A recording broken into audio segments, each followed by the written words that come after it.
How did a Soviet prevent World War III and become the man who saved the world? During the Cold War crisis in 1962, there was a Russian nuclear equipped submarine that was patrolling off the coast of Cuba.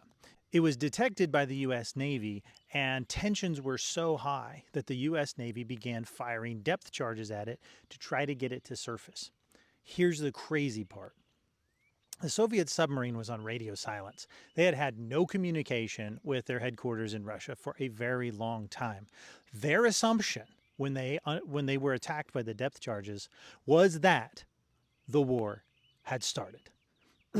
They believed that nuclear war was not just imminent, but it was already happening. They were equipped with nuclear torpedoes, with instructions to take out major parts of the U.S. Navy in the case that the war broke out. The commander of the sub issued the order, fire the nuclear torpedo. But one man vetoed. Vasily Arkhipov was not actually the commander of the sub, but the Russian rules at the time required all three officers on the submarine to agree before firing a nuclear torpedo. Vasily argued that instead of firing the nuclear torpedo like they had orders to do, that instead they should surface to try to figure out what's going on. Surface a sub in the middle of a war when you're under attack?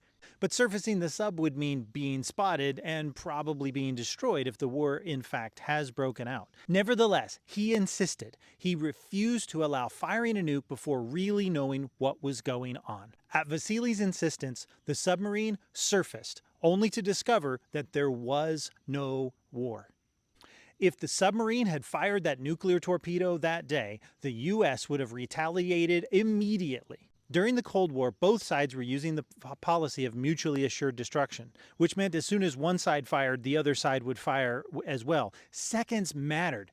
If they had fired that nuclear torpedo, the U.S. almost certainly would have retaliated in kind. World War III would have erupted in nuclear chaos. Just one man, Vasily Arkhipov, stopped that war from happening, and today I am grateful for wars that never started.